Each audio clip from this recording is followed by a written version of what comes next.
What up? It's your boy Wall Street back again, and I have a trade to announce. The Los Angeles Lakers have traded D'Angelo Russell, and the full details of the trade are the following. Lakers have traded D'Angelo Russell.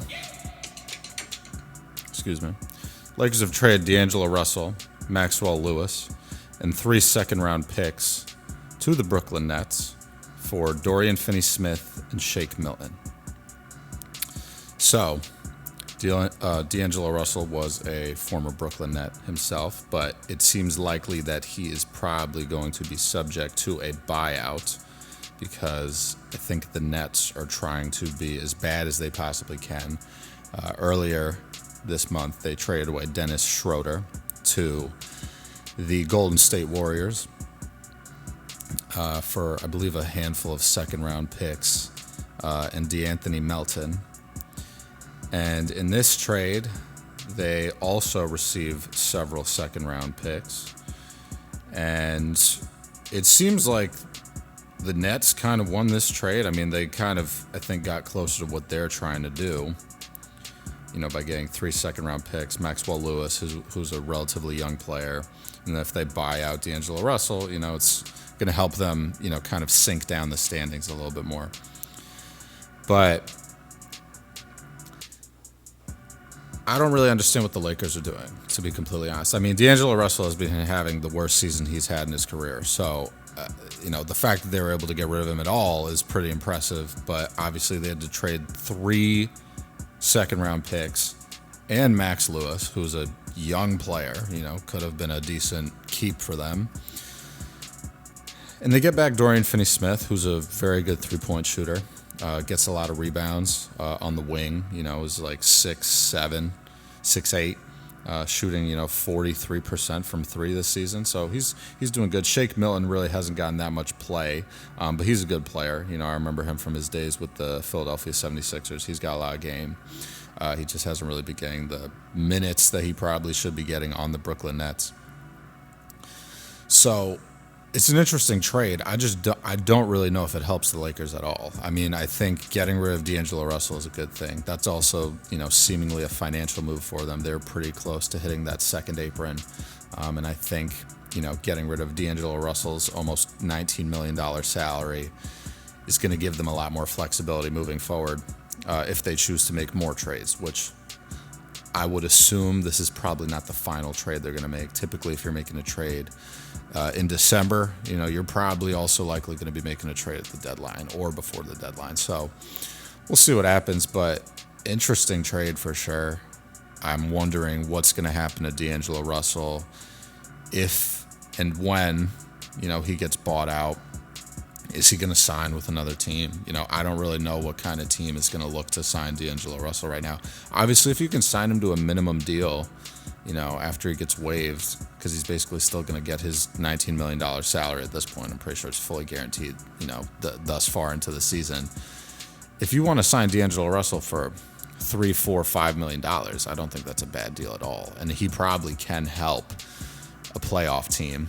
I don't know, maybe like a team like the Celtics, maybe a team like the Knicks, maybe a team like, even the Clippers, right, might look to sign D'Angelo Russell if he does get bought out.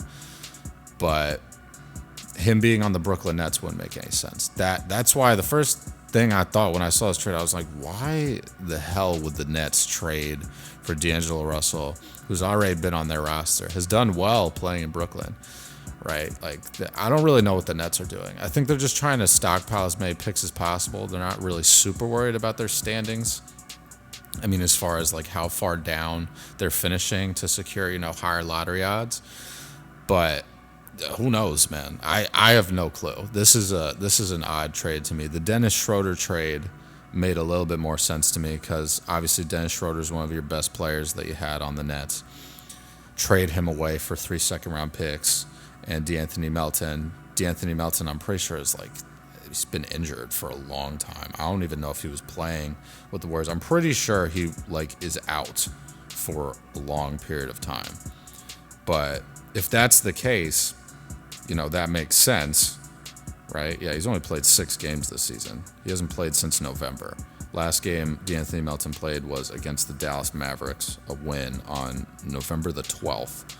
So he seems like he's probably going to be out for the foreseeable future, which helps the Brooklyn Nets. Yeah, he tore his ACL. See, I knew I was forgetting something. See, when you get to be a little bit older like me, ladies and gentlemen, and I'm not old, you start to question your thoughts sometimes because you're not remembering correctly. But luckily, I have my notes in front of me. So, yeah, D'Anthony Melton out. Probably, I think he's on a 1-year deal too, so he's probably never going to play for the Nets. Signed a $12.8 million contract, 1-year deal this past offseason. So, I'm liking what the Nets are doing. I think they need a little bit more direction, but we'll see what happens. But I'm wondering who on the Nets is going to get traded next. I mean, if you guys have been watching any of the Nets games, like Nick Claxton has been just crashing out game after game, getting ejected, doing wild stuff. I don't know if they want to part ways with Cam Thomas. I mean, I feel like that's the one player that you should keep. He's only like 23 or 24 years old, and he's a bucket. Cam Thomas is a walking bucket, easily scoring 22 points per game every game. He's a tough shot taker, but more importantly, he's a tough shot maker. So I don't think they're going to trade him. I could see them trading Cam Johnson, but I don't really know who else. Maybe Day'Ron Sharpe, but Day'Ron Sharpe is young too. I wouldn't trade him away either. I would keep Cam Thomas. I would keep Day'Ron Sharpe. I would probably trade away Cam Johnson. You're probably going to get the most value for him outside of Cam Thomas and Day'Ron Sharpe. So that's what I would do, but I'm looking forward to seeing what the rest of the trade season holds.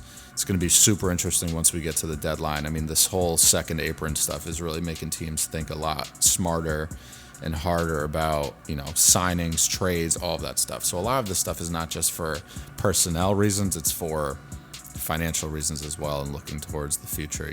2, 3, 4 years down the line. So it's going to be an interesting time. Going to be an interesting, next, let's call it 6 weeks, maybe 5 weeks until the trade deadline, seeing how, the rest of the teams kind of go through the deadline season and trade season and see, what they can pick up, how they can improve their teams, or how they can build for the future. So let me know what you guys think. What do you think about this Lakers trade, trading away D'Angelo Russell and Max Lou, getting Dorian Finney-Smith and Shake Milton in return? I want to know your thoughts, so please leave some comments down below. If you enjoyed the video, please give me a thumbs up. Support the channel. I'd greatly appreciate it. And if you're not already subscribed, go ahead and hit that subscribe button. I got a lot more content coming for you guys in the new year. But without further ado, stay safe, take it easy, have some fun, have a safe New Year's. If I don't talk to you guys before then, probably will though. And yeah, man, handle business. Stand on business too. Catch you guys with the next one. Peace.